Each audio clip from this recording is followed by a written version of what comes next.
నా పేరు శాంతి. 2 రోజుల నుంచి మీ అందరికీ నేను పరిచయంగానే ఉన్నాను నాకు తెలిసి. సో ఈరోజు అయితే మాత్రం ఏదైతే కొంతమంది ఏదైతే నా మీద ఎలిగేషన్స్ వేయడం కానీ లేకుంటే ఏదైతే చెప్పడం కానీ మీరు చేస్తా ఉన్నారో దాని గురించి ఈరోజు నేను మీకు చెప్పాలి, కనీసం నా వైపు నుంచి కూడా మీరు వినాలి అనే ఒక బాధతో నేను ఈరోజు వచ్చి చెప్తా ఉన్నాను. సో దయచేసి మీరు అందరూ కూడా విని నాకు కూడా మీ ద్వారా న్యాయం జరుగుతుందనేసి నేను ఈరోజు ముందుకు వచ్చి మాట్లాడుతూ ఉన్నాను. ఫస్ట్ నేను కూడా చెప్పేది వినండి, తర్వాత మీ ఇష్టం. సో ఎవరైతే మదన్ మోహన్ మానిపాటి మా డిపార్ట్మెంట్కి వెళ్ళి కంప్లైంట్ చేస్తున్నారో దాని మీద ఈరోజు నేను క్షుణ్ణంగా మీతో మాట్లాడతాను. మా మ్యారేజ్ 2013లో అయింది. నవంబర్ 2013లో పెళ్లి అయింది మా ఇద్దరికి. ఇది అరేంజ్ మ్యారేజ్ 2013లో పెళ్లయింది. 2013 నుంచి మేము ఒక 1 year ట్రావెల్ చేసాం. ఆ 1 year ట్రావెల్లో 2 కవల పిల్లలు, నాకు 2 పాపలు. నేను ఇంకా నా లా కంప్లీట్ చేయలేదు అప్పటికి, నేను ఇంకా లాలోనే ఉన్నాను. 2010 నుంచి 2015 వరకు నా లా గ్రాడ్యుయేషన్ నేను కంప్లీట్ చేయాల్సి ఉంది. సో లాలోనే నాకు పెళ్లి అయింది. సో 2014లో నేను కన్సీవ్ అయ్యాను. 2015లో నాకు పిల్లలు పుట్టారు. ఏప్రిల్ 2015 నా పిల్లలు పుట్టారు. 2015లో మేము ఆగస్టులో ఒకసారి మినిస్ట్రీ ఆఫ్ ట్రైబల్ అఫైర్స్ అని, అందులో మినిస్ట్రీ ఆఫ్ ట్రైబల్ అఫైర్స్ అని ఉంటుంది. అందులో నేషనల్ ఓవర్సీస్ స్కాలర్షిప్ అని ఉంటుంది. ఆ నేషనల్ ఓవర్సీస్ స్కాలర్షిప్ కోసం మదన్ మోహన్ నేను ఇద్దరం కూడా ఇంటర్వ్యూకి వెళ్ళాం. ఆ ఇంటర్వ్యూ అయిపోయిన తర్వాత అందులో అతను సెలెక్ట్ అయ్యారు. ఆ తర్వాత నేను సెలెక్ట్ అవ్వలేదు. ఇండియన్ ఓవర్సీస్ స్కాలర్షిప్ ఎందుకంటే పూర్ పర్సన్స్ కి మాత్రమే, ఎస్సీ ఎస్టీ ఎవరైతే ఉంటారో వాళ్ళకి మన స్టేట్ నుంచి, మన గవర్నమెంట్ నుంచి వేరే గవర్నమెంట్ కి వెళ్ళడానికి, వేరే గవర్నమెంట్ నుంచి వేరే కంట్రీకి వెళ్ళడానికి ఇచ్చే ఇండియన్ గవర్నమెంట్ వాళ్ళ మీద కొన్ని కోట్లు ఖర్చు పెట్టి చదువుకోవడానికి బయటకు పంపిస్తుంది. ఇది 2013లో కూడా ఆయన వెళ్ళున్నాడు. దానికి ఉన్న మెయిన్ కండిషన్ ఏంటంటే బిలో పావర్టీ ఉండాలి. ఎస్సీ ఎస్టీ వాళ్ళు బిలో పావర్టీ ఉండాలి. అప్పటికే Madan Mohan Manipati central government employee అయినా కూడా ఇంటర్వ్యూకి వెళ్ళాడు నా కోసము. అప్పటికి నేను ఇంకా లా అప్పుడప్పుడే కంప్లీట్ అయినా ఫైనల్ ఇయర్ స్టూడెంట్స్ కూడా కెన్ అప్లై, అందుకే నేను అప్లై చేస్తున్నా. నేను పోయినాను, నేను సెలెక్ట్ కావాలి, ఆయన సెలెక్ట్ అయినాడు. అప్పటికే Madan Mohan Manipati already central government employee, assistant director. So that అది సెలెక్ట్ అయిన తర్వాత ఆ రోజు నుంచి with in 2 years of span of టైంలోనే మనం యూఎస్ కి ఫ్లై అవ్వాలి, ఎవరైతే కనుక ఎగ్జామినేషన్ పాస్ అయి ఉంటారో. ఆ ప్రాసెస్ లో నన్ను పెట్టిన మెంటల్ టార్చర్ ఇంకెవ్వరు ఏ అమ్మాయి పడి ఉండదు. నేను చెప్తా ఉన్నా, భార్యగా నేను కాపురం చేశాను కాబట్టి నేను చెప్తా ఉన్నా. మీరెవ్వరు కూడా తెలియదు కాబట్టి మీరు కనీసం వినండి నా వైపు నుంచి. 2016లో ఈ entire pan of the episode లో 2016లో నాకు ఖచ్చితంగా ఆయన విడాకులు పత్రం రాశాడు. నేను కూడా రాసిచ్చాను ఆయనకి. ఆ పత్రం మీరు అడగండి, ఇస్తారు ఆయన మీకు. 2016లో మేము ట్రైబ్స్, నేను ఎస్టీ ఎరుకల, ఆయన కూడా ఎస్టీ ఎరుకల, మా ప్రకారంగా మేము రాసుకున్నాం. మా అమ్మ మా నాయన, ఆయనకంటే ఎవ్వరూ లేరు.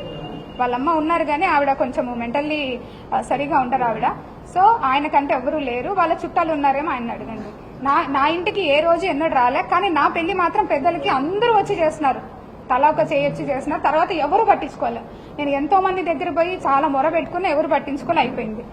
2016లో విడాకులు ఇచ్చేసినాడు, అయిపోయింది. తర్వాత ఆయన ఎవరో దూరం చుట్టం ఏం కాదు, దగ్గర చుట్టం అవ్వడం వల్ల పిల్లల కోసం మా అమ్మ ఖచ్చితంగా వచ్చేవాడు, పిల్లల్ని చూసుకునేవాడు.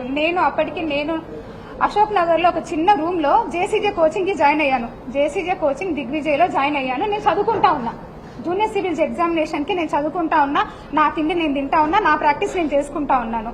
నేను ప్రాక్టీస్ చేసిన నా సీనియర్స్ కూడా, నేను వాళ్ళ పేర్లు చెప్పాల్సిన ఇప్పుడు బాగోదు, బట్ నేను 2 కోర్టులలో ప్రాక్టీస్ చేసేదాన్ని. ఒక రైల్వే కోర్టులో ప్రాక్టీస్ చేసేదాన్ని, సికింద్రాబాద్ కోర్టులో కూడా ప్రాక్టీస్ చేసేదాన్ని. 2 సీనియర్స్ దగ్గర నేను ప్రాక్టీస్ చేసుకుంటూ నేను చదువుకుంటూ నా బ్రతుకు నేను బ్రతికిన. 2018 నోటిఫికేషన్ లో ఏపీపీఎస్సీ గ్రూప్ 1 బ్యాక్లాగ్ వేకెన్సీ, ఆ బ్యాక్లాగ్ వేకెన్సీలో నేను ఎగ్జామ్ రాశాను. అప్పుడు నేను జేసీజీ ఎగ్జామ్ రాశాను, at the same time APPSC exam కూడా రాశాను. 2 ఎగ్జామ్స్ లో జేసీజీ 0.34 మార్క్స్ ఇంటర్వ్యూ పోయింది.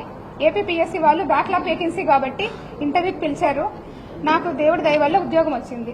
2019లో మదన్ మోహన్ మానిపాటి ఇండియా నుంచి యుఎస్ కి ఫ్లై అయిపోయాడు.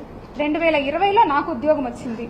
2020 ఉద్యోగం వచ్చిన 2 నెలలు 3 నెలల ట్రైనింగ్ పీరియడ్ లో ఆయన యుఎస్ లో ఉండగానే కోవిడ్ వచ్చింది. సో దట్ కోవిడ్ వల్ల మళ్ళీ రిటర్న్ వచ్చారు ఆయన. రిటర్న్ వచ్చిన తర్వాత మాకు కూడా కోవిడ్ వల్ల ట్రైనింగ్ మధ్యలో ఆపేసి ఇంటికి పంపినారు ఒక 1 month. తర్వాత మేలో నా first posting Visakhapatnam. Very complicated area, ఆ విషయం మీ అందరికీ తెలుసు. అయినా కూడా ఫ్రెషర్ని తీసుకుపోయి ఆడేస్తున్నారు. అప్పుడున్న గవర్నమెంట్ కానీ ఏదన్నా కానీ ఆ గవర్నమెంట్లో మేము వచ్చున్నాము. సో దట్ మేము దానివల్ల మంచిగానే పోస్టింగ్ అనేసేసి ఎగురుకుంటా పరిగెత్తుకుంటా పోయి 1000 మైళ్ళు హైదరాబాద్ నుంచి విశాఖపట్నం 1000 మైళ్ళు ప్రయాణం చేసి పోయినాం, ఉద్యోగం చేసినాము. అందుకే అప్పటికే జ్యుడిషియరీలో ఉన్నాము, ప్రాక్టీస్ చేస్తున్నాం, వెల్ఫెడ్జ్ గా ప్రాక్టీస్ చేస్తున్నాం కాబట్టి ఉద్యోగం బాగానే చేసిన. నాకు తెలిసి నేను ఒక గజం భూమి కూడా విశాఖపట్నంలో ఎప్పుడు వదలలేదు. నిజంగా చెప్తా ఉన్నా. మీరు అట్లాంటిది ఏదంటే నా ప్రొఫెషనల్ లైఫ్ కూడా మళ్ళీ మాట్లాడతాను నేను. అదే మూమెంట్ లో 2020 ఎండింగ్ లో, ఎందుకంటే ముందు సుభాష్ గారు అనేసి ఎవరైతే ఇప్పుడు జీపీ రెవెన్యూ అని మా ఎక్స్ జీపీ ఉన్నారో ఆయన నాకు పరిచయం అయ్యారు. ఆ మూమెంట్ లో వైజాగ్ లో చిన్న ఇన్సిడెంట్ కూడా జరిగింది, మీడియా అందరికీ కూడా తెలిసిందే. పుష్పవర్ధన్ అనే నా కొలీగే, కాకపోతే ఏంటంటే వచ్చి కూర్చున్న సీటు సుపీరియర్ సీట్ లో కూర్చున్నారు. ఆయన కార్ పంపించి నువ్వు డిన్నర్ కి రామ్మా అని పిలిచినాడు. ఎందుకంటే ఎవరు లేడు కదా, నాకు ముందు వెనక ఎవరు లేరు కాబట్టి రామ్మా అంటే నువ్వు ఎవడరా నన్ను వచ్చేదానికని పోయి వాడి మీద ఇసుక పోసిన కరెక్టే, అది మీ అందరికీ తెలుసు. ఎందుకు పోసినా మీ అందరికీ కూడా తెలుసు. సరే అయిపోయింది. ఆ మూమెంట్ లో నాకు చెయ్యి పట్టుకొని నడిచింది సుభాష్. నా పర్సన్స్ అన్ని ఆయనకు చెప్పిన, ఆయన పర్సన్స్ అన్ని నాకు చెప్పినారు. సో మేమిద్దరం ఇష్టపడే పెళ్లి చేసుకున్నాం. అప్పటికి ఆయనకు పెళ్లి అయింది, ఆ బాధ్యత విడిపోయి ఉన్నాడు, ఒక పాప ఉనింది, ఆ పాపను వచ్చి చూసుకొని పోవాలన్నాడు. నేను కూడా బాధ్యత వహిస్తానని చెప్పినాను. సో నా పిల్లల గురించి కూడా ఆయనకు చెప్పిన, నా ఎంటైర్ స్టోరీ ఆయనకు చెప్పిన. ఆయనకు నచ్చింది, నాకు నచ్చింది, మా అత్తకి మా అత్తకు నచ్చింది. మా మామయ్య గారు లేరు, మా వదిన ఉన్నారు, వాళ్ళ ఫ్యామిలీకి నచ్చింది. నేను 2021 వరకు వైజాగ్ లోనే ఉన్నా. 2022 నేను విజయవాడ ట్రాన్స్ఫర్ చేయించుకున్నా. ఎందుకంటే అప్పటికే నా పైన రోజు పేపర్లోనే రోజు ఎంత స్ట్రెస్ అంటే ఒక ఆడపిల్లకు ఉద్యోగం చేయడము. ఇంతమంది అబ్బాయిల్లో నేను ఒక్కదాన్ని మాట్లాడుతున్నాను, మీరు అర్థం చేసుకోండి. అంత స్ట్రెస్ లో కూడా నేను జాబ్ చేసిన. నాకు ఇంకొద్దు, విశాఖపట్నంలో నేను చెయ్యనని రిటర్న్ లో రాసిచ్చి వచ్చిన. నేను నా ప్రొఫెషన్ కంప్లీట్ కాకుండానే నేను విశాఖపట్నంలో పని చేయలేను ఇంత ప్రెజర్ లో అనేసి. అక్కడ ఏం తప్పు చేసినామో నాకు ఇప్పటికి వరకు అర్థం కాలే. ఉద్యోగమే చేసినాం, నేనేం తప్పు చేయలే. సార్ తప్పు చేస్తుంటే నేను పనిషబుల్ అవుతాను గవర్నమెంట్ ద్వారా.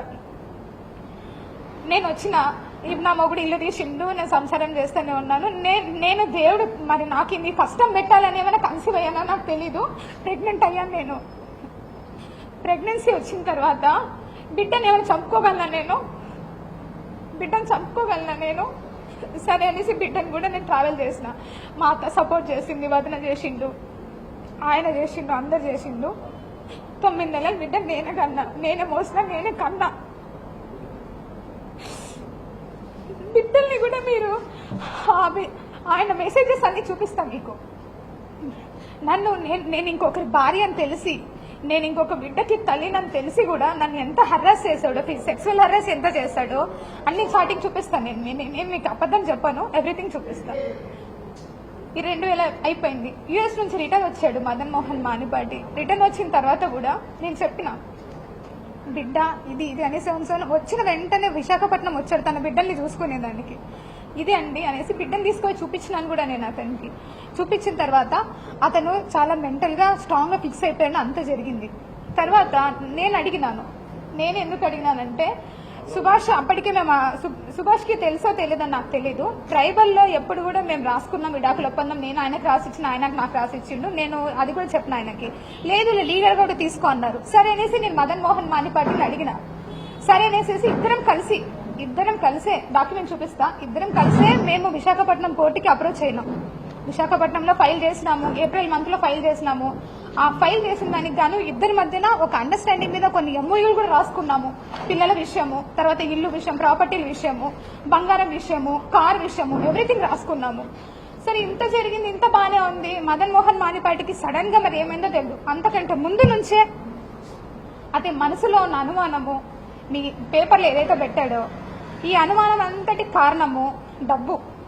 ఆ డబ్బు నన్ను 30 కోట్లు నేను సంపాదించి ఇచ్చేంత అర్హత గాని, లేకుంటే ఉద్యోగం గాని నా దగ్గర లేదు. నా ఉద్యోగము 58,000 ఈ రోజు జీతం నాది. 35,000 కార్ అలవెన్స్ ఇస్తారు ఒక అసిస్టెంట్ కమిషనర్ కి. మీకు జీతం కూడా చెప్పాలి.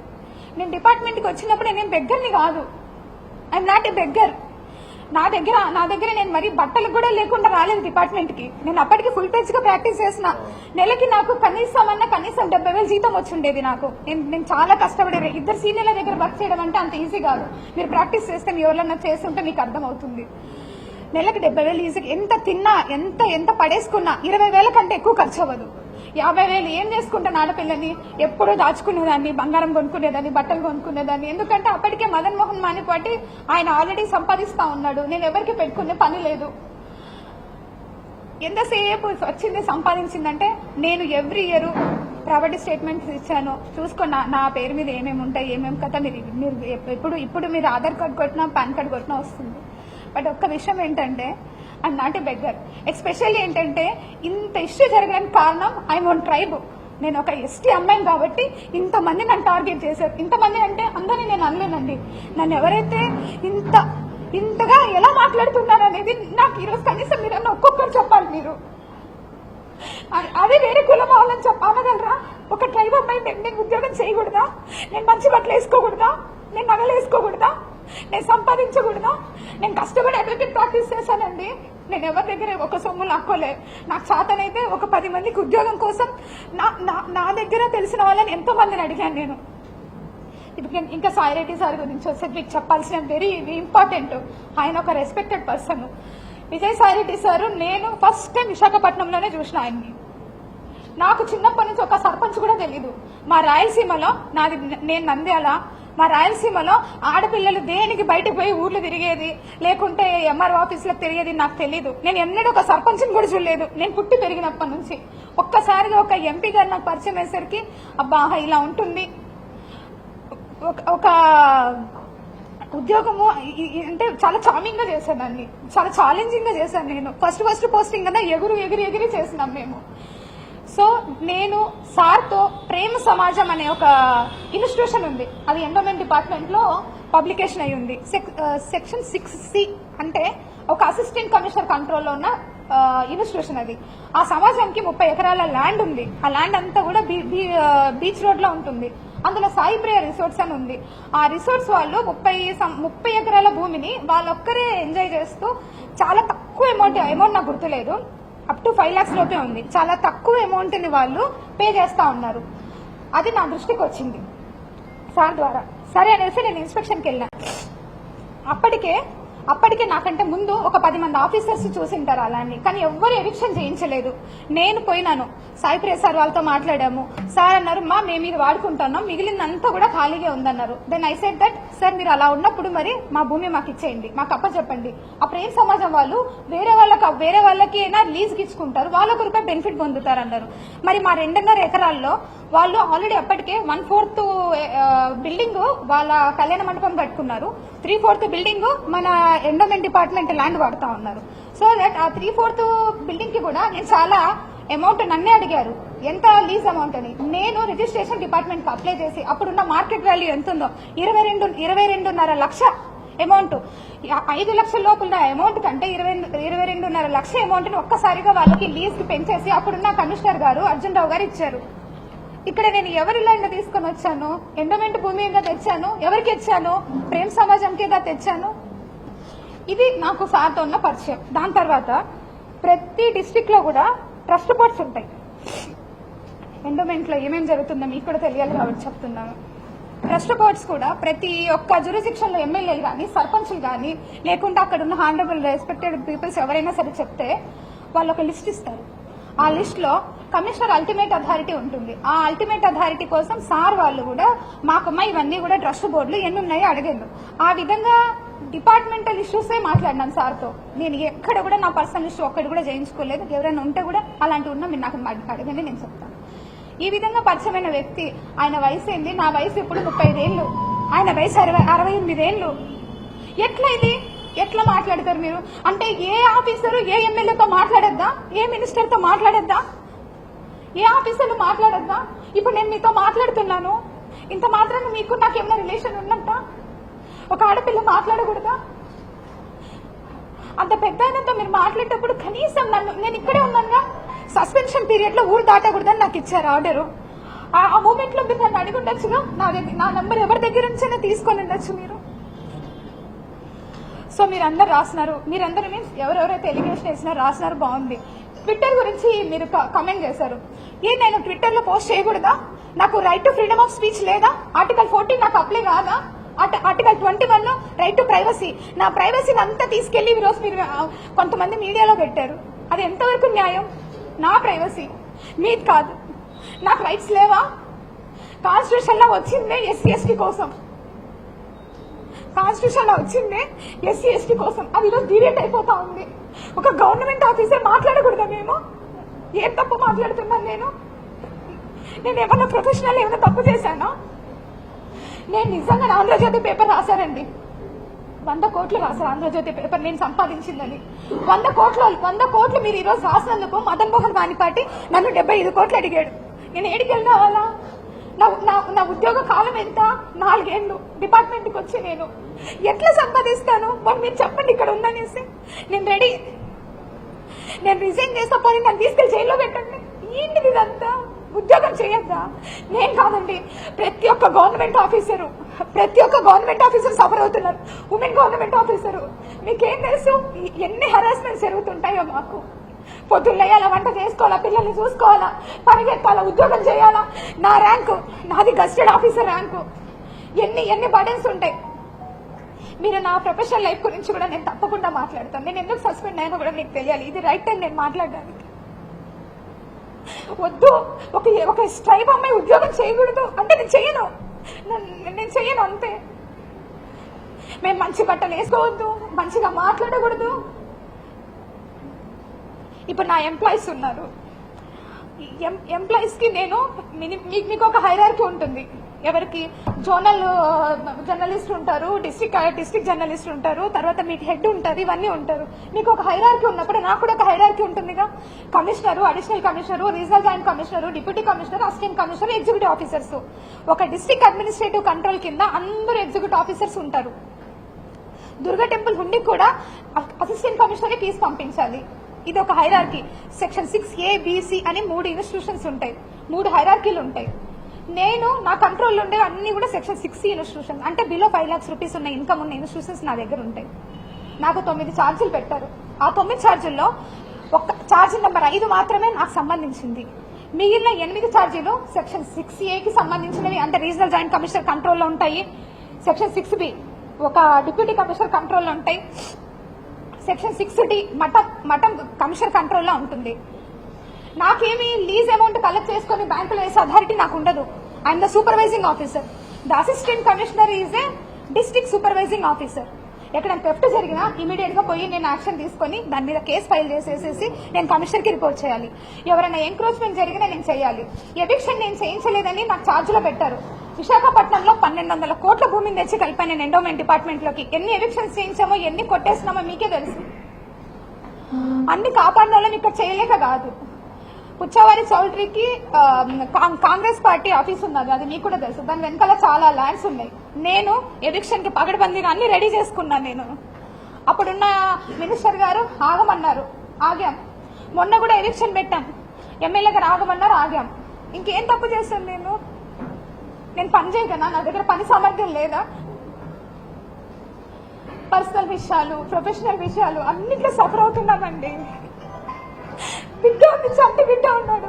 అట్లీస్ట్ బిడ్డను చూసుకోవడానికి కూడా టైం లేదు నాకు. మీరు అనుకుంటున్నారు ఫీల్డ్ ఆఫీసర్ నేను. పొద్దున్న పోతే సాయంత్రం ఎప్పుడో 10ంటికి 11 గంటలకు వస్తా.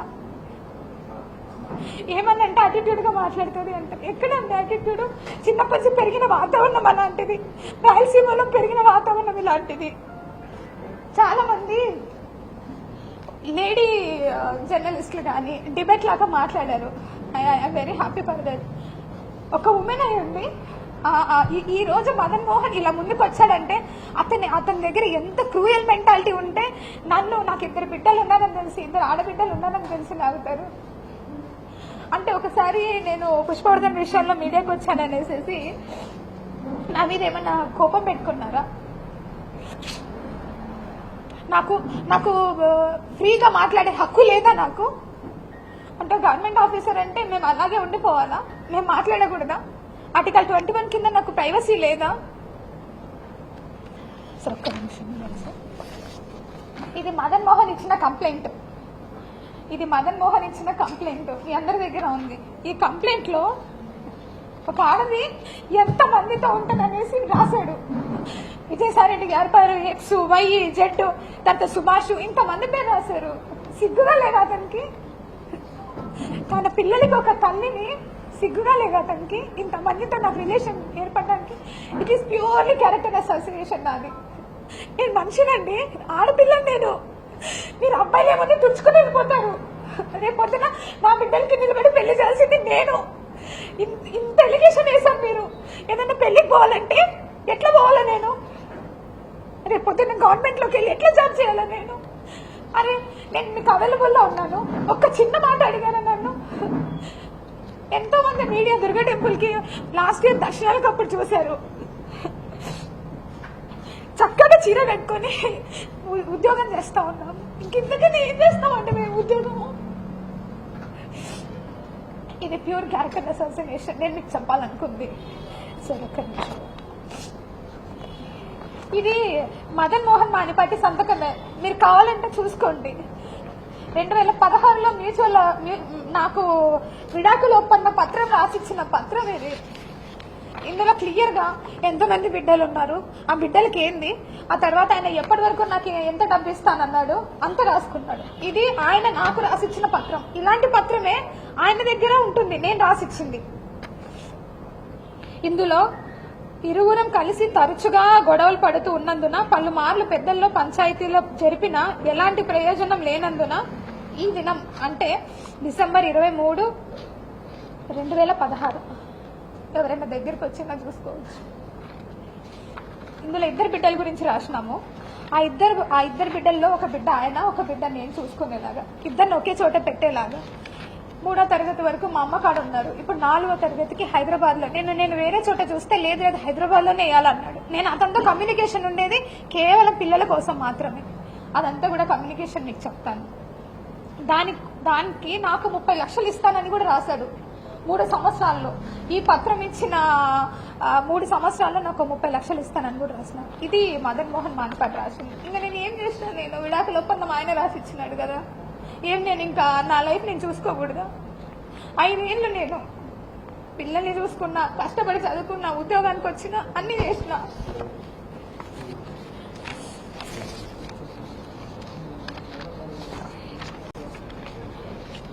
ఇది మదన్ మోహన్ చాటింగ్ చేస్తున్నది నా దగ్గర.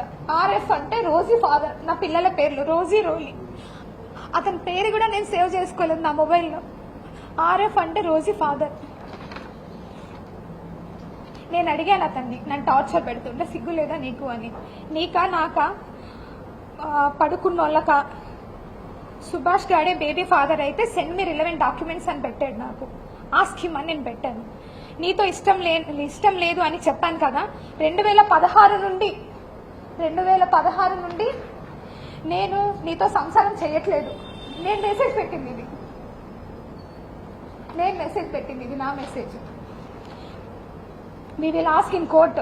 నేను అడిగితే నిజం చెప్పడానికి సిగ్గుపడుతున్నావు అని పెట్టాడు.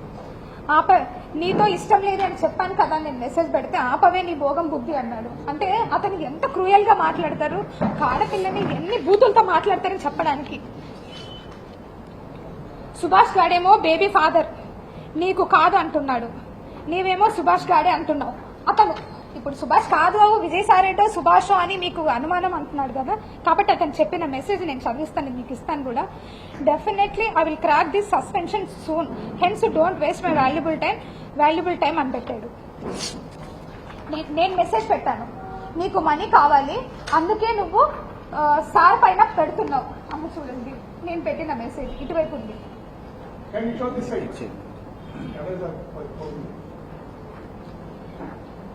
Soon truth will come out, wait and see. నాకు ఇచ్చిన వార్నింగ్స్. నన్ను అతను క్రిస్టియన్ అండి బేసిక్ గా. నేను ప్యూర్ గా హిందూ, నేను ఫస్ట్ నుంచి హిందూనే. ఆయన క్రిస్టియన్ లోకి రమ్మని ఎప్పుడు అంటే నా ఉద్యోగం రాకముందుకు నేను ప్యూర్ హిందూ. ఎందుకంటే నాకు చిన్నప్పటి నుంచి నేను పెరిగిన వాతావరణం అలాంటిది. కాబట్టి నేను హిందూ బిలీవ్ లో ఉన్నా, నేను అలాగే ఉన్నాను. నేను క్రిస్టియన్ లోకి మార్చాలని నీ ట్రైయింగ్ గా నేను పెట్టాను. నేను జాబ్ చేయకుండా నీ దగ్గర బెగ్గరలాగా ఉండాలని నీ కోరిక అని నేను పెట్టాను. నాకు గ్రీన్ పెన్ ఉందని మీకు కోపం అని పెట్టాను. ఓకే ప్రూవ్ దట్ అన్నాడు డే చాటింగ్ లో. ఇఫ్ యూ పే, ఇది దగ్గరికి వచ్చి తీసుకోవాలి sir. If you pay 30 crores I may leave you, but not ముసలోడు సుభాష్ డాక్టర్. డాక్టర్ అంటే నాకు చూసుకున్న personal doctor. It's for sure.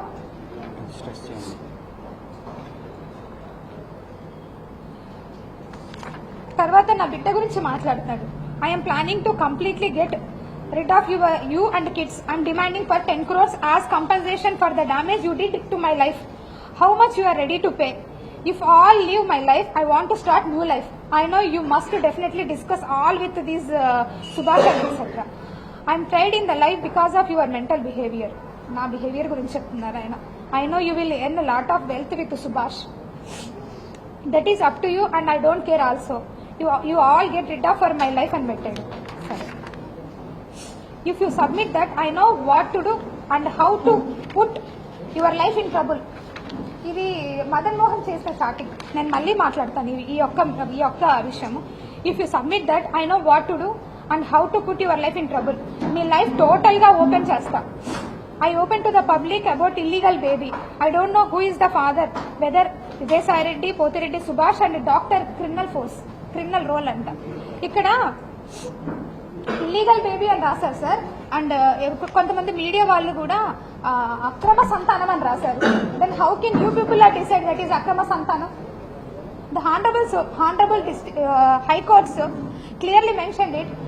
In any relationship like adultery or any living relationship, ఒక బేబీ కానీ ఉంటే ఆ బేబీ లెజిటిమేట్ చైల్డ్ అవుతుంది. Judgements ఉన్నాయి సార్. మీరు అక్రమ బేబీ అని ఎలా అంటారు? అతను అంటే మీరు ఎలా అంటారు? మీకు తెలుసు కదా, యూ పీపుల్ నో కదా.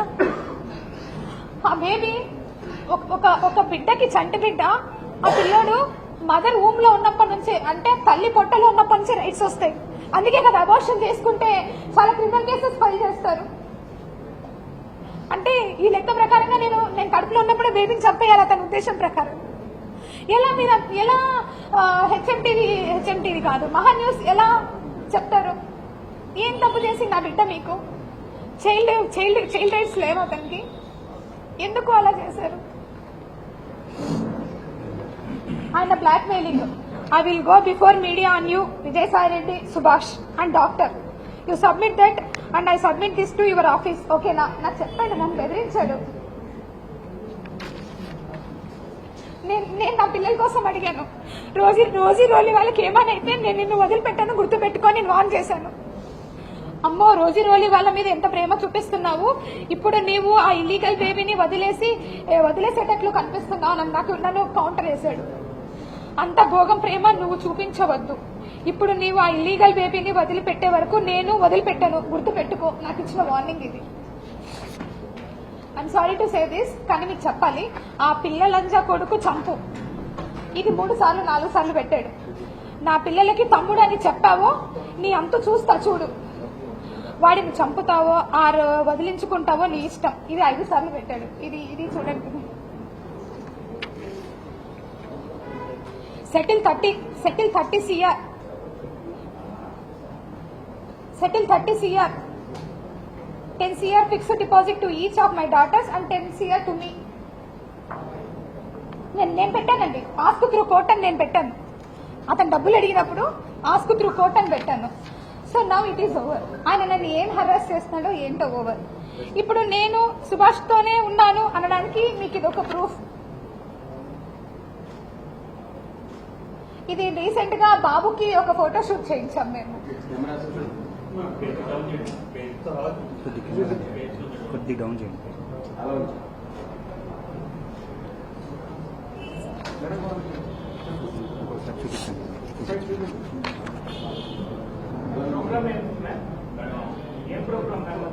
ఇది బేబీ ఫోటో షూట్ చేయిస్తాం కదా అది. అండ్ ఇంకా బర్త్డే పార్టీ అండ్ మా అత్తమ్మ వాళ్ళు అందరం కలిసి బేబీకి నేమ్ సెరమనీ, తర్వాత ఫుడ్ ఫీడింగ్ అన్ని చేసినాము. అది ఓకే, అది నేను చూపిస్తాను.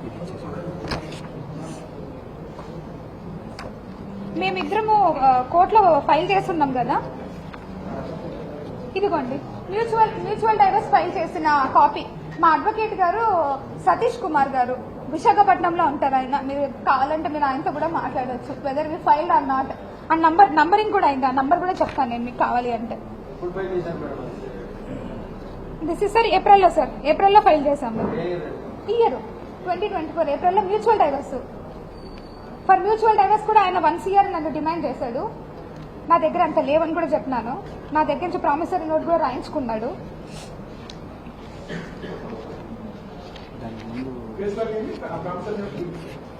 టూ ఇయర్స్ కదా sir promissory note face value 2 years. మీకు తెలుస్తుంది 50 lakhs రూపీస్.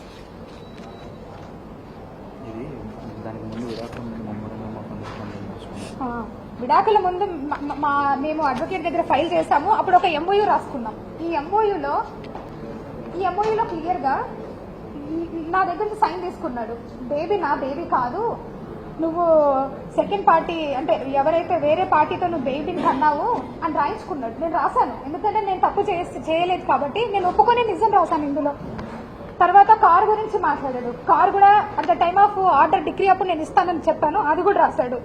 తర్వాత పిల్లల జ్యుడిషియల్ కస్టడీ గురించి రాశాడు. ఒక పాప నేను చూసుకునేలాగా ఫైనాన్షియల్ అసిస్టెన్స్. కానీ ఇద్దరు కవల పిల్లలు కాబట్టి విడగొట్టలేను కాబట్టి ఇద్దరిని ఒక చోట పెట్టాలి. నా డిమాండ్ అదే ఉంది ఆయన దగ్గర. నేను డిమాండ్ చేసిందల్లా పిల్లల కోసమే, ఒకటి వాళ్ళిద్దరు కూడా ఒకే చోట ఉండాలని డిమాండ్ చేశాను.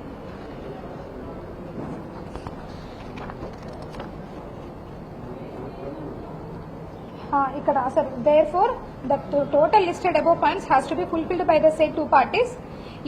ఈ రెండిటి వల్ల నువ్వు మ్యూచువల్ డైవర్స్ కి నేను వస్తున్నాను, మనం మ్యారేజ్ డిజాల్వ్ చేస్తున్నాము, నువ్వు నీ ఇష్టం వచ్చిన లైఫ్ లో నువ్వు ఉండని నేను రాశాను. నీ పర్సనల్ లైఫ్ ని నువ్వు చూసుకొని ఆయన రాశారు. ఇంకా నేను ఏం చేశాను మీరు ఒకసారి చెప్పాలి. ఎందుకంటే సార్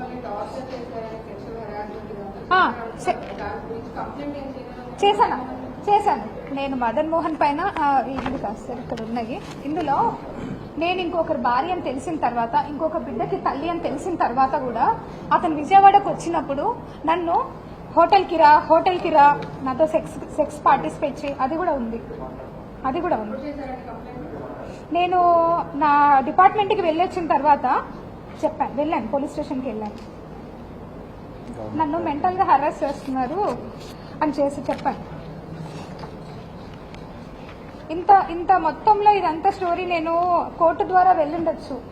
నన్ను ఎందుకంటే నేను కూడా ఒక లీగల్ గా ఒక అడ్వకేట్ని, నా education background BA LLB. So అందు గురించి నేను ఎందుకు అతని మీద క్రిమినల్ కేసు ఎప్పుడు ఫైల్ చేయలేదంటే, నాకు ఆల్రెడీ విడాకుల పత్రం రాసిచ్చేసినాడు. ఎందుకు రాసిచ్చేసినాడంటే section 498 it's a criminal offence for matrimonial issues లో మీకు అందరికీ కూడా తెలిసింది. అది కనుక ఒకసారి ఫైల్ అయిపోతే ఎట్టి పరిస్థితుల్లో పాస్పోర్ట్ రాదు, ఎట్టి పరిస్థితుల్లో వీసా కూడా రాదు. కాబట్టి ఆయన ముందుకు వచ్చి ఆయననే రాసిచ్చినాడు. ఎందుకంటే ఆయన అమెరికా పోవాలి కాబట్టి. ఈ అమెరికా పోయింది కూడా ట్రూగా ఇల్లీగల్. అది నేను కంపల్సరీ సెంట్రల్ గవర్నమెంట్ కి నేను కూడా లెటర్ పెడతాను. ఎలా పోయినారు, ఇండియన్ గవర్నమెంట్ ఒక మనిషి మీద 2 కోట్లు పెడుతుంది ఇన్వెస్ట్మెంట్ పెట్టి చదివించినట్టు పంపిస్తుంది. పోయి చదువుకొని వచ్చిన తర్వాత మళ్ళీ వాళ్ళు ఇక్కడ వచ్చి ఆ 2 నెలలు ఉద్యోగం చేయాలా. అది ఓన్లీ బిలో పావర్టీ లైన్ కి, మనలాగా గవర్నమెంట్ ఉద్యోగాలు చేసే వాళ్ళకి కాదు. నన్ను ఇంత హరాస్మెంట్ చేస్తున్నాడు, మెంటల్ హరాస్మెంట్, ఫిజికల్ హరాస్మెంట్ అడుగుతా ఉన్నా. నన్ను కొట్టి నా ఒళ్ళు బొద్దు పడిపోయింది అతను చేసిన హాస్టల్కి. నేను ఇంకా బాగా చదువుతాను అప్పటికే. కడుపుతున్నప్పుడు కూడా కొట్టాడు. ఇంకేంటి నేను అతనితో ఎందుకు ఉండాలి? కడుపుతున్నప్పుడే చెప్పినా నేను మా వాళ్ళందరికీ, నేను ఉండనంటే ఉండను, మీకోసము పిల్లలు ఉండే వరకు నా బాధ్యత కాబట్టి నేను ఉంటాను. ఎందుకంటే ఇంత పొట్ట కవల పిల్లలంటే నా 6 marks ఇక్కడ వరకు ఉంటాయి తెలుసా మీకు? అరే ఎట్లా మాట్లాడతారంటే అసలు ఎలా ఇది సాధ్యం? విజయసాయి రెడ్డి సార్ ఎంత పెద్ద మనిషి ఆయన. అరే ఆయన వయసుకి నా వయసు కన్నా తేడా లేదా కనీసం? మహాన్యూస్ అన్నిసార్లు ఆయన పేరు పెట్టి రాస్తా ఉన్నారు. అసలు నేను ఇక్కడే ఉన్నా, లోకల్లోనే ఉన్నా. సస్పెన్షన్ ఆర్డర్ లో క్లియర్ గా మెన్షన్ చేసి ఉన్నారు ఎక్కడ పోకూడదని. నేను కమిషనర్ కి మెసేజ్ పెట్టినా, సార్ బిడ్డల్ని చూసుకునేదానికి పోవాలి సార్ అనేసి నేను మెసేజ్ పెట్టిపోతా. అరగంట పర్మిషన్ అయినా సార్ కి మెసేజ్ పెడతా. నేను సస్పెన్షన్ లో కూడా నేను సార్ కి పర్మిషన్ అడిగి నాకు మెసేజ్ పెట్టా. అన్నిసార్లు అలా ఒక పెద్ద ఆయన గురించి రాస్తా ఉన్నారు కదా మీరు. రాసేటప్పుడన్నా కనీసం వయసు గుర్తు రాలేదా మీకు? అరే నేను మాట్లాడితే తప్ప ఇంకెవరితో మాట్లాడాలి మేము? ఓన్లీ లేడీ ఆఫీసర్స్ తోనే మాట్లాడేది ఒక రూల్ పెట్టండి. గవర్నమెంట్ ఆఫీసర్స్ అసలు మాట్లాడకూడదని కాన్స్టిట్యూషన్ లానే అమెండ్ చేయండి. పోనీ ఒక గవర్నమెంట్ ఆఫీసర్ మాట్లాడకూడదా? ఎంతసేపు మదన్ మోహన్ చెప్పాడు బాగుంది. ఎందుకంటే ముందు వెళ్ళాలి అన్నాడు. ఎక్స్ వై జెడ్ ఇంతమందితో అంటా ఉన్నాడే. నేను అలా ఎలా నేను మనిషినండి, ఉండండి. ఇష్టపూర్వకంగా నేను ఒక మనిషితో ట్రావెల్ చేసే హక్కు నాకుంది. నా ప్రైవసీ రైట్స్ అన్ని మీరు తీసుకుపోయి ఈరోజు పని చేసుకున్నారు ఇష్టం వచ్చినట్లుగా. నేను చావాలా? నేను చచ్చిన నా చావుకి కారణం ఎవరైతే ఎలిగేషన్స్ చేశారో వాళ్ళే అవుతారు. నా బిడ్డలకి వాళ్ళే రెస్పాన్సిబుల్ అవుతారు. ఎందుకంటే బ్రతకడం ఇంకా తెలిసిన వాళ్ళు తెలియని వాళ్ళు ఫ్రెండ్స్. జాబ్లో చాలా అంటే చాలా చార్మింగ్గా పనిచేసేదాన్ని. అందరూ ఎంప్లాయీస్ కూడా నేను వెళ్తున్నానన్నా కూడా ఏ రికార్డ్ చూస్తుందో ఏంటో అనే భయంతో ఉండేవాళ్ళు. ఇప్పుడు ఇంకే ఆఫీసర్స్ ముందు వర్క్ చేయాలి? నేను ఉద్యోగం కూడా వదిలేసి వెళ్ళిపోవాలి. గవర్నమెంట్ ఉండదు, ఏ గవర్నమెంట్ అన్నా రానియండి, గవర్నమెంట్ ఆఫీసర్కి సంబంధం ఉండదు. ఇప్పుడు మళ్ళీ రీఇన్స్టేట్ చేస్తారు. మళ్ళీ నేను ఒక దగ్గరికి ఆఫీసర్గా పోవాలి. అక్కడ లోకల్ పర్సన్స్ చెప్పింది చేయాలి కదా. లేదు నేను మీకు చెయ్యను అని అంటామా మేము? నేను రిక్రూట్ పైన గవర్నమెంట్గా, అంతేగాని పొలిటికల్ పార్టీస్తో కాదు. అరే నేను ఒక బ్యాక్లాగ్ వేకెన్సీ వచ్చాను, కష్టపడి అంతా ఇందో నేను కూడా చదువుకునే ఉద్యోగానికి వచ్చాను. ఎంతసేపు ఆంధ్రజ్యోతి పేపర్లో రాసింది 5 రోజులు రాశాడండి వరుస పెట్టి. నన్ను అడగండి, నేను ఈరోజు వచ్చాను కదా, ఎన్ని కోట్లు సంపాదించాను అడగండి. ఇంతమంది మీడియా ఉన్నారు, ఇది న్యాయంగా అనిపిస్తుందా మీకు? ఒక ఆడదాన్ని ఇంతగా వేధిస్తా ఉన్నారు. అరే మీకు వరుస లేదు, ఏజ్ లేదు, ఎవరితో పడితే వాడు మాట్లాడుతున్నా కూడా ఒక్కరు ఖండించలేదా అంటే మీరు? నేను అడుగుతున్నా, ఇంతమంది అబ్బాయిని ఇదే మీ ఇంట్లో ఆడబిడ్డకి ఎవరికో జరిగితే ఊరుకుంటారా?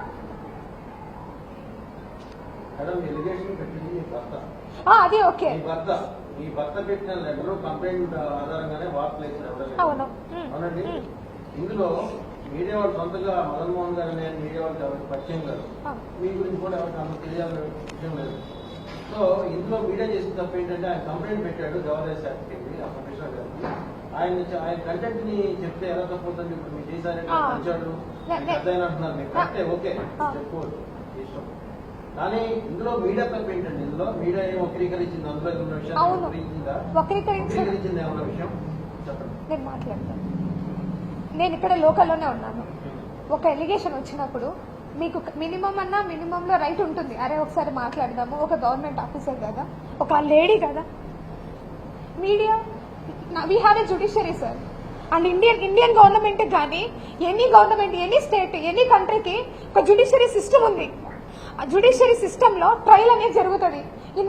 పోలీస్ సిస్టమ్ ఉంది, పోలీస్ సిస్టమ్ లో ఇన్వెస్టిగేషన్ జరుగుతుంది. ఇక్కడ ఇన్వెస్టిగేషన్ అంతా నాకు ఈ రోజు ఎవరైతే ఎలిగేషన్స్ చేశారో వాళ్ళ మీదే. ఎలిగేషన్ లా చూపించలేదు. మీరు కామా చేయించడం వేరు, ఫుల్ స్టాప్ చేయించడం వేరు.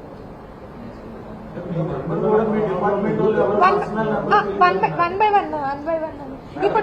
ఇప్పుడు ఆ లెటర్ డిపార్ట్మెంట్ కి ఇచ్చారు కదా, డిపార్ట్మెంట్ నుంచి లెటర్ కమిషనర్ గారికి ఇచ్చానని అంటున్నారు.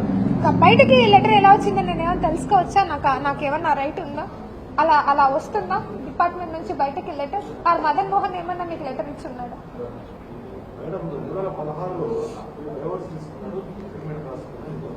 ఎప్పుడు అంటే ఇన్ని రోజులు నా ఇద్దరు బిడ్డల కోసమే నేను అతన్ని అడుక్కొని, ఎందుకంటే ఇద్దరు ఆడపిల్లలు సార్ నాకు.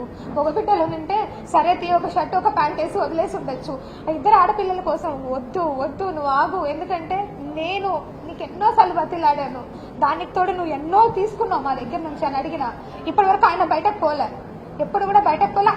అన్ని ఒప్పుకొని మ్యూచువల్ డైవర్స్కి వచ్చి సంతకం పెట్టినాడు. ఎప్పుడైతే మరి ఆయన్ని ఎవరు ప్రవోక్ చేశారో నాకు తెలీదు. వెంటనే డిపార్ట్మెంట్కి వెళ్ళి కంప్లైంట్ పెట్టాడు. దెన్ నా పేషెన్సీ పోయింది సార్. ఇంకా నా బిడ్డల్ని ఆయన బయట పెట్టాడు అంటే నన్ను పెడితే నా బిడ్డల్ని పెట్టినట్టే. ఇంకా నాకు కూడా మనసు ఇంకెలా ఉంటుంది మీరు ఆలోచించండి. సో దట్ నేను ఇంకా వెళ్ళి ఇమీడియట్ గా వెళ్ళాను సార్. రాత్రి 10:30కి దిశ పోలీస్ స్టేషన్కి వెళ్ళినా. నేను లాగిన్ చేసి వచ్చాను నా కంప్లైంట్ ని. తర్వాత మరుసటి రోజు పోయి గవర్నర్పేట పిఎస్ లో పెట్టినాను. సీఏ గారితో కూడా చెప్పేసి వచ్చిన. ఫోన్ చేశారు, ముందు రోజు కంప్లైంట్ పెట్టున్నాడు, మరుసటి రోజు ఫోన్ స్విచ్ ఆఫ్ అయినది. మేడం గారు, ఎస్ఐ గారు అక్కడే నా ముందే 4 సార్లు కాల్ చేసింది, phone switch off.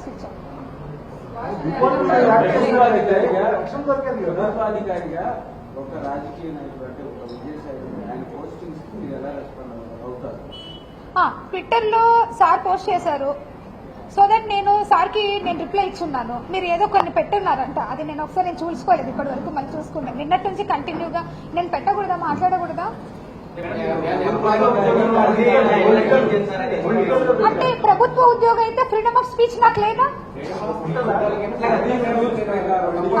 Service rules ప్రకారంగా సారు అక్కడ ఏదైతే చెప్పున్నారో నేను ఒకసారి మీరు అది చదివితే నేను దానికి నేను చూస్తా ఆయన అడిగారు కాబట్టి ఒక్కసారి నా ఫోన్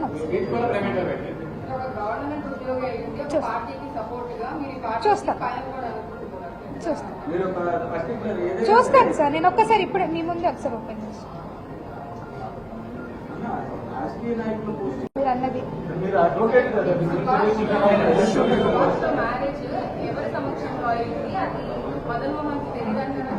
మదన్ మోహన్ కి తెలీదండి, తెలీదు. మదన్ మోహన్ తెలీదు. లేదు, నేను మ్యూచువల్ డైవర్స్ ఫైల్ చేశాం కదా సార్. మేము జడ్జిమెంట్స్ సార్ మా మ్యారేజ్ నేను టైప్ సార్, మా దాంట్లో ఆకు ఒక ఇచ్చి కూడా వదిలించుకుంటాం. మీరు ఒకసారి చూడండి మాకు సార్. అది నేను ఇప్పుడు మీరు ఏదైతే అన్నారో మా మ్యాట్రిమోనియల్ గురించి, అది కోర్టు ద్వారా వెళ్తాను సార్. నేను కోర్టు ద్వారా ఆన్సర్ చేస్తాను.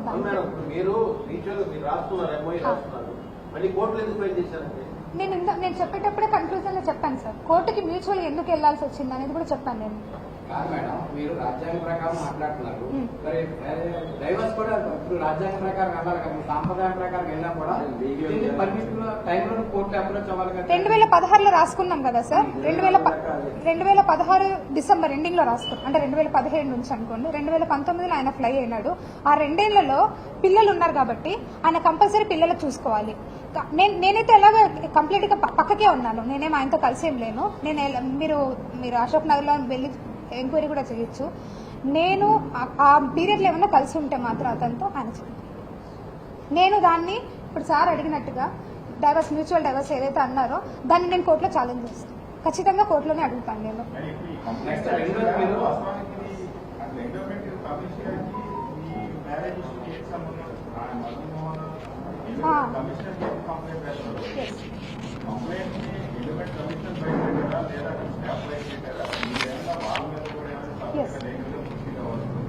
Yes sir. ఒక డిపార్ట్మెంట్కి, మా డిపార్ట్మెంట్ కాదు కదా సార్, ఎనీ డిపార్ట్మెంట్కి చాలా టపాస్ వస్తూ ఉంటాయి.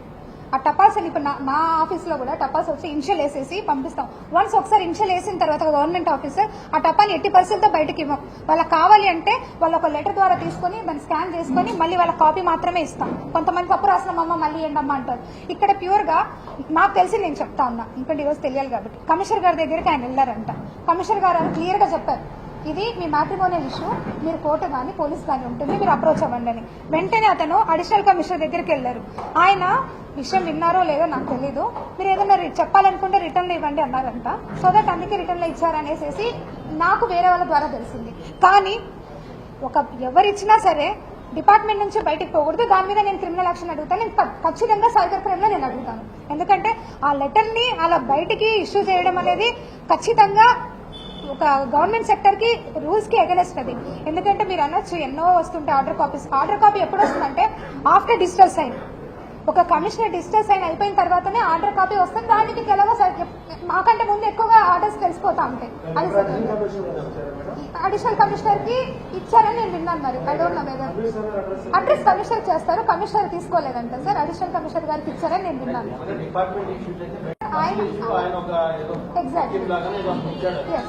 కాదు సార్, ఆయనకు నా మీద ఇష్యూ ఉంటే ఖచ్చితంగా he have a judiciary, he must be approach the judiciary. ఎందుకంటే ఆల్రెడీ నువ్వు ఒక జ్యుడిషియరీలోనే మనం ఫైల్ చేస్తున్నాం, నువ్వు మళ్ళీ అదే పోవాలి కదా, నువ్వు మళ్ళీ అంతా క్రియేట్ అది నాకు తెలుసు sir.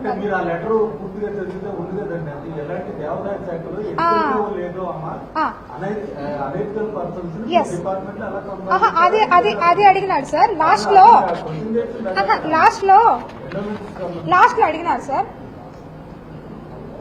I humbly request the endowments office, please put up inquiry, let me know who is the real father. I am wondering being such a scared and hostic endowment department. Okay, ikkada inquire and let me know who is the father. This is job to the judiciary. The job is by the judiciary. నేను ఒక నిమిషం నన్ను చదవనియండి. ఇలాంటి department లో ఇది ఒక పవిత్రమైన department లో ఒక అనెతికల్ పర్సన్ ని ఎలా ఉంచారు అనేది అతను ఎలిగేషన్ చేస్తూ, ఒకవేళ ఇది ఎథికల్ అయినప్పుడు ఆవిడ ఆ తండ్రి కాదనుకున్నాడు కదా, బిడ్డ ఎవరో తండ్రి అని ఆ ఆస్పెక్ట్ కమిషనర్ గారు దీనికి జ్యూరిడిక్షన్ సార్ తేల్చడానికి అక్కడ వరకు మీరు మరి ఎథికల్ కాదని నేను మీకు అడుగుతున్నాను సార్. కమిషనర్ గారు కాదు కదా, మీరు అడిగారు కాబట్టి ప్రతి ఒక్కరికి సరే సార్, ప్రతి ఒక్కరికి ఛాన్స్ ఉంది ఎవరికైనా అడగడానికి. జడ్జిమెంట్ గురించి చెప్పారు కానీ మీ కుల సంఘం ప్రకారమే మేము డైవర్స్ తీసుకున్నాం అంటారు. అంటే మీరు ఇన్ని రాజ్యాంగం చట్టప్రకారం తెలుసుకున్నారు, అప్పుడే మీతో డైవర్స్ చేసుకోవచ్చు. నేను ఆయనకు రాసి ఇచ్చిన, ఆయన నాకు రాసి ఇచ్చిన సార్, అది మనం కోర్టులో.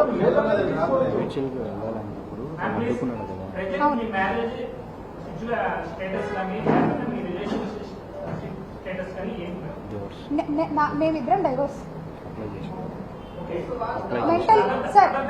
మెంటల్లీగా ఫిజికల్ గా ఒక ఓన్లీ నేను ఆల్రెడీ ఇంకా ఇప్పుడు మీకు చూపించాను కదా 2016 నుంచి నేను నీతో సంసారం చేయడం లేదు కదా అని నేనే మెసేజ్ పెట్టాను దానికి.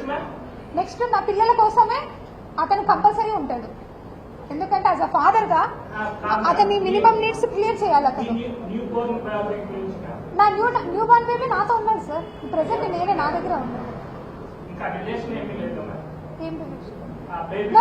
మదన్ మోహన్ కి నా బిడ్డకి ఎలాంటి సంబంధం లేదు. It is very clear. ఆ బాబు తండ్రి పోతిరెడ్డి సుభాష్, ఇది వెరీ క్లియర్. ఎస్ మేమిద్దరం చేసుకున్నాం, అఫీషియల్ గా కాదు సార్, మేమిద్దరం ఇష్టపడి చేసుకున్నాం. తర్వాత అత్తమ్మ వాళ్ళందరూ అగ్రి అయ్యారు. ఆ ఫొటోస్ కూడా కావాలంటే లేదు, నేను చేసుకోలేదు రిజిస్ట్రేషన్. అవును, నేను ఎస్ సార్. నేను ఎందుకు సార్ ఇందాక అడిగారు ఎందుకు ముందుకు వెళ్ళలేదంటే కేవలం 2 ఆడపిల్లలే సార్. ఆడపిల్లల కోసమే నేను ఈ రోజు వరకు కూడా నేను ఆగాను. ఎప్పుడైతే ఆయన పోయేసేసి డిపార్ట్మెంట్ లెటర్ పెట్టిన రోజు కూడా నేను ఏం బాధపోలేదు సార్.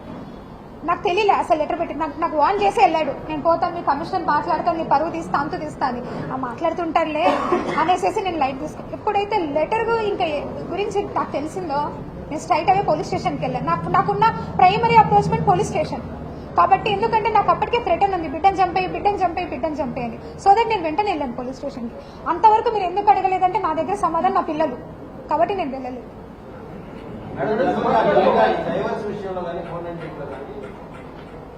ఎవరైతే భార్యలో భార్యకి భర్త భరణం చెల్లించుకుంటే మిమ్మల్ని ఆయన 30 కోట్లు డిమాండ్ చేశారు. 50 లక్షల 30 కోట్లు ఈయనకి ఓన్లీ డెఫినెట్ గా 30 కోట్లు ఎందుకు అడుగుతున్నాడంటే అతనికి ఎవరు లేరు. అతని సంపాదన అంతా కూడా 1 లక్ష రూపాయల జీతం మీదనే. ఆ 30 కోట్లు కూడా విజయసాయిరెడ్డి గారి పేరు పెడితే ఆయన దగ్గర నుంచి నాకు వస్తాయని ఆశతో ఖచ్చితంగా ఆయన రాశాడు. ప్రతి చాటింగ్ లో కూడా విజయసాయిరెడ్డి గారి పేరే రాశాడు. అని నా పిల్లలు ఉన్నారు సార్, నాకు దేనికి రాయాలి సార్? నేను ఆల్రెడీ మేము ఇద్దరం కలిసి మ్యూచువల్ డైవర్స్ కూడా వేసినాం సార్.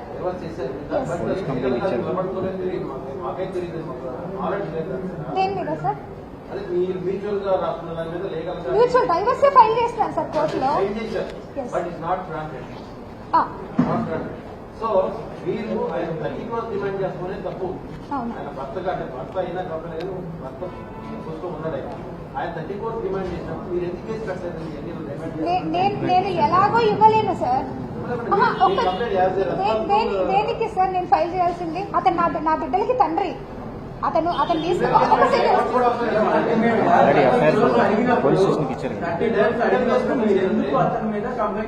నాకు కంప్లైంట్ చేయాల్సిన అవసరం అనిపించలేదు, ఎందుకంటే అతను నా బిడ్డలకి తండ్రిగా ఉన్నాడు. నేను ఈ రోజు కూడా మదన్ మోహన్ మీద కంప్లైంట్ చేయడానికి నేను రాలేదు. కేవలము ఇంకా ఇది ఎక్స్ట్రీమ్ స్టెప్ అయిపోయిన తర్వాత ఆయన ఇంకా వద్దు అని అనుకున్న తర్వాత నేను ముందుకు వచ్చి నేను మాట్లాడతాను.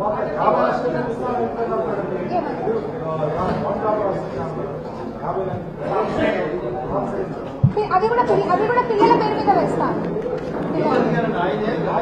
ఏడంట సార్ సార్, డబ్బు ఫస్ట్ నుంచి డబ్బే సార్ నా లైఫ్. మీరు వాళ్ళు చూసుకోలేదైతే వాళ్ళు సార్ చేయాలండి. మీరు ఫస్ట్ నుంచి చూస్తున్నారు, నాకు ఇచ్చారు సార్ 30 లక్షలు.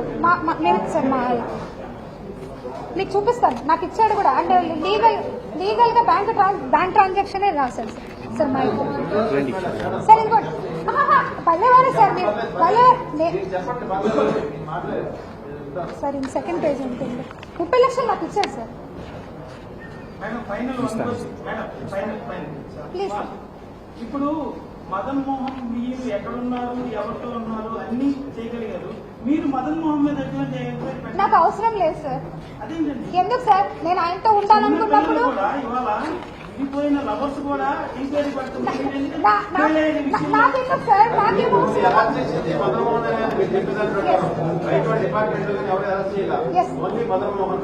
మీరు ఆయన మీద క్రిమినల్ కేసు ఎందుకు ఫైల్ చేయలేకపోతున్నారు? కంప్లైంట్ ఇచ్చాను. నేను మొన్న ఇచ్చాను కదా సార్. ఆయన బయటకు ఇప్పుడు అంతవరకు ఆయన నా గురించి ఏమైనా బయటకు వచ్చాడా? నేను కూడా సార్ ఈ రోజు సార్, ఈ రోజు వరకు కూడా మదన్ మోహన్ మానిపాటి ఇన్ని లాస్ట్ 3 months నుంచి విజయసాయి రెడ్డి గారి గురించి, సుభాష్ గురించి చాటింగ్ చేస్తున్న మదన్ మోహన్ మరి ఇన్ని రోజుల నుంచి బయటకు రాలేదు. ఈ రోజు ఎందుకు బయటకు వచ్చినట్టు అది నాకు తెలియదు సార్. అది నేను ఎలా చెప్పగలుగుతాను? నేను అది ఆయనకే తెలియాలి, వచ్చిన ఆయనకే తెలియాలి. మీరేమన్నా అనుకుంటున్నారా? మరి ఆ సంబంధాన్ని ఏమంటారు? అంటే that will be I will be asked to the court. అది ఆయన అక్రమ సంబంధం. అమ్మా మీరు లివింగ్ రిలేషన్ గురించి, అడల్టరీ గురించి అమ్మ మీరు ఒకసారి చూడండి. లివింగ్ రిలేషన్ గురించి, అడల్టరీ గురించి supreme court is also given the judgements and article 14 is very clearly mention. Hopefully ఉండొచ్చు సార్. I don't know. నేను చెప్తాను. మదన్ మోహన్ మానిపాటి వెనకాల నా స్నేహితుడు ఒక అతను ఉన్నాడు. అతని పేరు రమణారావు అలియాస్ రామ్. ఇతను ఇటు సుభాష్ కి పెట్టిగా స్పైగా ఉన్నాడు, అటు అతనికి స్పైగా ఉన్నాడు. ఐ డోంట్ నో మరి ఎందుకు అతను ఏం ఎక్స్పెక్ట్ చేసి నన్ను ఇంత, ఎందుకంటే నా ప్రతి మూమెంట్, నేను ఇక్కడెక్కడో విజయవాడ తాడేపల్లిలో ఉంటున్నా, ఆయప్ప హైదరాబాద్ లో ఉంటాడు. ఇక్కడ ఏం జరుగుతా ఉంది, ఏం కథ అనేది ఈచ్ మూమెంట్, నేను ఏ రోజు ఎన్ని గంటలకు బయలుదేరిపోతా ఉన్నానో కూడా ఆయప్పకు తెలిసిపోతా ఉంది. నా ఇంటికి మా ఆయన ఎన్ని గంటలకు వస్తా ఉన్నాడో కూడా ఆయప్పకు తెలిసిపోతా ఉంది. నన్ను ఆయన మెసేజ్లన్నీ పెట్టాడు, వచ్చాడు వాడు అనేసి మళ్ళీ మెసేజ్లు ఇవన్నీ కూడా చేస్తా ఉన్నాడంటే we have a good spy here. ఇంత ఇంత ఇంత రౌండ్ సర్కిల్ లో నా లైఫ్ అనేది లీడ్ అయింది. అది మీరు అర్థం చేసుకోండి. I don't no sir. ఇప్పుడే చూసారు కదా మీరు మెసేజ్. ఎవరికి రామ్ గురించి మాట్లాడుతున్నారా ఏమో, మరి ఏముండొచ్చో నాకు తెలియదు. నేను ఎలా చెప్తాను సార్? ఉండొచ్చేమో, నాకు ఎలా తెలుస్తుంది? వాళ్ళ ఇంటెన్షన్స్ ఏముండే నాకు ఎలా తెలుసు? 30 లక్షలు నాకు ఇచ్చాడు.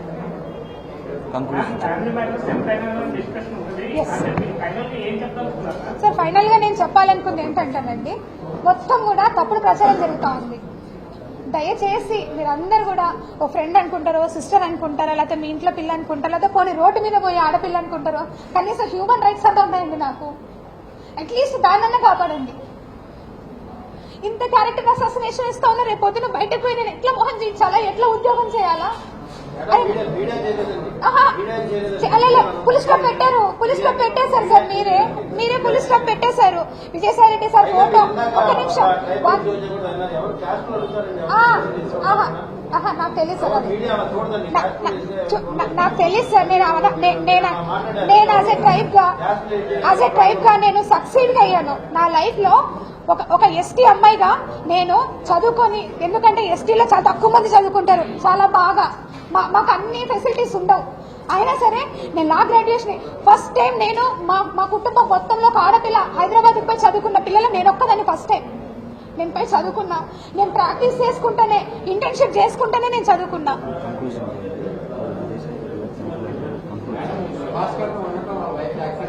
సార్ నాకు సుభాష్ తో కనుక ఏమైనా ఇష్యూ ఉన్నా, సుభాష్ కి నాతో ఏమైనా ఇష్యూ ఉన్నా నేను కోర్టు అప్రోచ్ అవుతాను. దయచేసి సుభాష్ గురించి అయితే మాత్రం నేను మాట్లాడడానికి రాలేదు.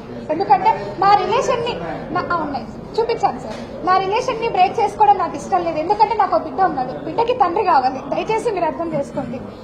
ఎంటర్ ఎపిసోడ్ లో నేను ఒకటే చెప్పాలనుకున్నాను సార్.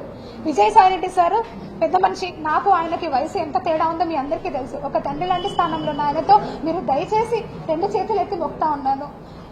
కనీసము నాలాగా ఒక ఆఫీసర్, ఒక ఎమ్మెల్యే దగ్గరకు, మినిస్టర్ దగ్గరకు పోయి మాట్లాడాలన్నా మినిస్టర్లు భయపడేలాగా చేయొద్దు, అట్ ద సేమ్ టైం ఆఫీసర్లు భయపడేలాగా చేయొద్దు. కనీసం ఈ రోజు నేను ఏదైనా మహా న్యూస్ ఛానల్ ఇదే మహా న్యూస్ ఛానల్ పై కూర్చొని మాట్లాడాలన్నా ఇదే వంశీ గారితో మాట్లాడి నాకు భయంగా ఉంది. అరే దేనికి వచ్చిందో ఈ అమ్మాయి అని క్రియేట్ చేస్తారేమో అని. ఆ క్రియేషన్ దయచేసి మీరు మాకు ఇవ్వద్దు. క్రియేట్ చేసింది మీడియా క్రియేట్ చేయలేదు, మళ్ళీ మీరు అదే మాట్లాడుతున్నారు. మీ హస్బెండ్ నేను అలా అనట్లేదు సార్, నేను అలా అనట్లేదు సార్. అంటే మీరు ఏదో కావాలని చెప్పి ఇంట్లో నుంచి తీసుకొచ్చి సార్ నేను అలా అనట్లేదు సార్. కానీ ఒక్క చిన్న మాట, అరే మన ఊర్లోనే ఉంది ఆ అమ్మాయి, మనందరం కూడా దుర్గా టెంపుల్ లో పనిచేసిన ఒక మాట మాట్లాడి ఉండొచ్చు కదా sir. I want to say another thing sir. ఏదైతే నేను సస్పెన్షన్ పీరియడ్ జరుగున్నానో దాని గురించి అంత క్లారిటీగా చెప్పాను. అది నేను ఛార్జెస్ కూడా ఇస్తాను. నేను వర్క్ చేసింది ఇదే విజయవాడలో ఎన్నో ఎవిక్షన్స్ కి నేను ఆల్రెడీ నోటీసులు ఇచ్చినాం, చేస్తున్నాం. విశాఖపట్నంలో చేస్తున్నాం. ఇక్కడ ఫణి కుమార్ అని ఒక ఇన్స్పెక్టర్ ఉన్నాడు. ఆ ఇన్స్పెక్టర్ వల్ల ఎంటైర్ గా ఈ ఆంధ్రజ్యోతి పేపర్ ఉండొచ్చు, ఈనాడు ఉండొచ్చు, ఏదైనా ఉండొచ్చు, ఇంత ఓపెన్ మీడియాలో I just want request for you everything. దయచేసి మీరు పేపర్లో రాసేటప్పుడు పర్సనల్ గా పెట్టుకోకండి సార్. ఎందుకంటే దానివల్ల మాకు మెంటల్ గా చాలా డిస్టర్బ్ అయిపోతుంది. సెక్షన్ 354 కూడా మాడెస్టీ ఆఫ్ ఉమెన్ ఎంత జరుగుతా పేపర్లో సార్. పేపర్లో కనీసం అదన్నా మీరు రిక్వెస్ట్ చేయండి. మీడియా అంటే ఇట్ ఈస్ వెరీ స్ట్రాంగ్. నేను ఈనాడు పేపర్లో చూసా, చదువుకొని ఎగ్జామ్స్ కి ప్రిపేర్ అయ్యాను. చాలా గౌరవం ఉంటుంది మీడియా అంటే. ఇంత దిగజారుగా మాట్లాడతారా మీడియా అనేది? రేపు పొద్దున్న ఫ్యూచర్ జనరేషన్ కి మీరు కనీసం నిలబడాలి సార్. లేదంటే గవర్నమెంట్ కి మేము రిక్వెస్ట్ చేస్తున్నాం, కొన్ని రూల్స్ అన్నా మార్చండి జర్నలిజం లో అట్లీస్ట్. ఇప్పుడు నేను మాట్లాడాను కదా సార్. విజయసాయి గారి గురించి పదే పదే చాటింగ్ మీ హస్బెండ్ చెప్పారని చెప్పారు కదా, ఎప్పుడన్నా సాయి రెడ్డి గారికి అర్థమైంది నువ్వు ఎందుకు ఆయన గురించి మాట్లాడలేదు? N number of times sir, N number of times chatting. ఏం చెప్పారు? ఎవరు? అతను వన్ వేనే మాట్లాడతారు కానీ సెకండ్ వేలో మాట్లాడే కదా సార్ ఎవరు కూడా. నేను ఎంత రిక్వెస్ట్ గా మెసేజ్లు పెట్టాను, కోపం వచ్చినప్పుడు నేను కూడా మాట్లాడాను. ఫైనల్ గా నేను మీ అందరికీ లేదు సార్, ఫోన్ స్విచ్ ఆఫ్ అవుతుంది. Phone switch off. ఆడ సిఎస్ఐ గారు కూడా మాట్లాడారు. ఫైనల్ గా I just want request you all sir, దయచేసి ఒక పెద్ద మనిషిని ఆయనని మీరు అనేటప్పుడు కనీసం ఒక మాట అడిగిండాల్సింది అడగలేదు. ఇప్పటికైనా దయచేసి అర్థం చేసుకొని నా బిడ్డకి తండ్రి సుభాష్, ఇది మీరు ఇప్పుడైనా మీరు నమ్మి మీరు ఏదైతే మాట్లాడారో అదంతా కూడా ఒక్కసారిగా మీరు కనీసం చేయండి. ఏదైనా ఉంటే జ్యుడిషియరీకి నేను అప్రోచ్ అవుతాను. నాకు పర్సనల్గా ఏమైనా ఇష్యూ ఉంటే సుభాష్తో నేను అప్రోచ్ అవుతాను. ఇంతకు మించి నేను మీ దగ్గర నుంచి ఏం కోరుకోవట్లేదు. అట్లీస్ట్ యాజ్ ఎ విజయవాడకి ఒక వేరే ఊరి నుంచి వచ్చిన ఒక అమ్మాయి ఇక్కడ పనిచేస్తుందనైనా సరే మీరు చెప్పండి చాలు. I'm so happy for that sir. Thanks. మీ అందరు కూడా ఈరోజు కనీసం నా మొర వినడానికైనా మీరు అందరూ వచ్చినందుకు I'm very happy to all each and మీ ప్రతి పేరు మీద కూడా నేను థ్యాంక్స్ చెప్పుకుంటున్నాను. ఇప్పుడైనా గవర్నమెంట్ ఆఫీసర్ రైట్స్ కాపాడండి. Thank you sir. And by the way నా కొడుకు పేరు పోతిరెడ్డి జిఆర్సి జయనందన్.